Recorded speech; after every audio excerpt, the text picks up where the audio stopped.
पहुचाईंदासीं। Super mart जे मुलाज़िमनि ते तशद्दुद जो इंकशाफ थियो आहे। अदालत पारां SHO ऐं मार्ट जे मैनेजर ख़िलाफ़ केस दाख़िल करण जो हुकुम ॾिनो वियो आहे। ब्रेकिंग न्यूज़ अवां सां शेयर कयूं पिया हैदराबाद खां। अवां खे ॿुधायूं पिया त सेशन कोर्ट जे हुकुम ते कार्रवाई कंदे पुलिस सुपर मार्ट जे मुलाज़िम यासिर आराई खे निजी जेल मां बाज़ियाब कराए वरितो। अदालत SHO GRO ऐं मार्ट जे मैनेजर जावेद मलिक ते FIR दाख़िल करण जो हुकुम ॾेई छॾियो आहे। अहम ख़बर अवां सां शेयर कयूं पिया हैदराबाद खां। अवां खे ॿुधाईंदासीं त अदालत में वीडियो बि पेश कयूं वयूं आहिनि जिन में मार्ट जे मुलाज़िम नींगरनि ते तशद्दुद कयो पियो वञे। हैदराबाद खां ख़बर अवां ताईं पहुचायूं पिया। सुपर मार्ट जे मुलाज़िमनि ते तशद्दुद जो इंकशाफ साम्हूं आयो आहे। वधीक तफ़सील मालूम कंदासीं। लाइन ते मौजूद आहे असगर खाणोटी। जी असगर, ॿुधाइजो सुपर मार्ट जे मुलाज़िमनि ते तशद्दुद जो इंकशाफ थियो आहे, छा तफ़सील आहिनि?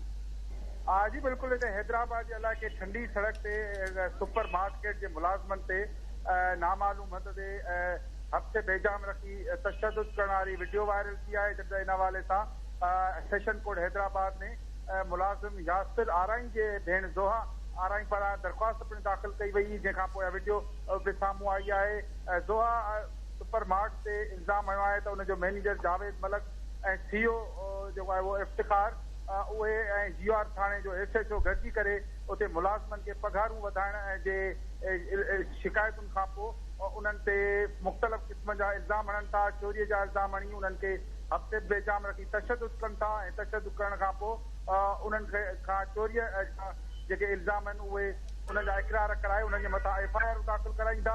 ऐं सेशन कोर्ट अहिड़ो बयानु ॿुधण खां पोइ SSP हैदराबाद खे हुकुम ॾिनो आहे त ख़ानगी सुपर मार्ट जे मैनेजर GR थाणे ते इन क़िस्म जी FIR दाख़िल कई वञे ऐं जेके मुलाज़िम आहिनि उन्हनि खे फौरी तौर ते बाज़ियाब करायो वञे। जॾहिं त तव्हांखे ॿुधायूं त मक़ामी अदालत जे नोटिस खां पोइ मुलाज़िम यासिर आराई खे बाज़ियाब बि कराए वियो ऐं जो अदालत में पेश कयो वियो ऐं अदालत में अहिड़ी वीडियो पिणु ॾेखारी वई जिन में ॾिसी सघे थो त मुलाज़िमनि खे कंध ते रखी तशद्दुद कयो पियो वञे ऐं उन्हनि खे चोरीअ जा इल्ज़ाम हणी उन्हनि खां इक़रार कराए पियो वञे।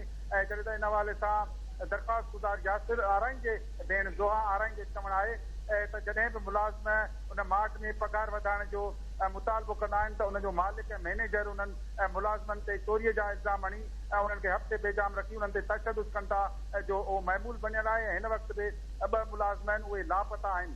जी ठीकु आहे, वरी महिरबानी। नाज़रीन, हैदराबाद खां असगर खाणोटी तफ़सील न आहे।